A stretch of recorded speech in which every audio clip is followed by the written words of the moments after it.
Kwa mujibu wa taarifa zilizotolewa na vyombo vya habari nchini Tanzania, hasa Mwananchi wamezungumza na kusema kwamba naibu katibu mkuu wa Chama cha Demokrasia na Maendeleo Chadema Bara Amani Golugwa amesema msaidizi wa Tundu Lissu David Jumbe ametekwa na watu wasiojulikana usiku wa kuamkia leo Alhamisi Mei 21, 2026 nyumbani kwake Mabwepande Bunju jijini Dar es Salaam, huku yeye mwenyewe akihojiwa na jeshi la polisi. Akizungumza na Mwananchi leo Mei 21, 2026 kabla ya jeshi la polisi kuzingira ofisi za Chadema Mikocheni jijini Dar es Salaam kufanya mahojiano na Golugwa, amesema taarifa zinazosambaa mitandaoni ni za kweli. Hizi ni taarifa za kweli na tutaongea na mwandishi wa habari muda si mrefu, alisema Golugwa. Mwananchi ilifika Chadema asubuhi ya leo ambapo kumeitishwa mkutano wa waandishi wa habari uliopangwa kufanyika majira ya saa 3 kamili za asubuhi kuzungumzia tukio la kutekwa kwa David, lakini mkutano huo umechelewa kuanza. Mkutano huo umeshindikana kuanza kwa wakati kutokana na kila kilichoelezwa na mkuu wa idara ya habari na kurugenzi ya habari na uenezi ya Chadema Gervas Lienda. Golugwa anahojiwa.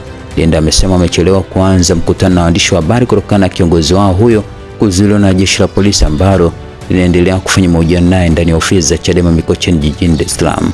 Mwananchi imeshuhudia magari manne ya askari ya jeshi la polisi yakiwa pembezoni mwa ofisi za Chadema, huku baadhi wakifanya doria wakiwa na silaha za moto. Hizi ni taarifa zilizotolewa na chombo cha habari cha Mwananchi nchini Tanzania zikidai pia kwamba vikosi vya jeshi la polisi vimezingira ofisi za Chama cha Demokrasia na Maendeleo Chadema, lakini pia baadhi ya wanachama wa Chama cha Demokrasia na Maendeleo Chadema akiwemo Hillary Newton amesema kwamba muda huu jeshi la polisi limezingira ofisi za makao makuu ya Chadema Mikocheni, watu hawaruhusi kuingia wala kutoka. Ikumbukwa asubuhi chama kilikuwa kinatarajia kufanya presi.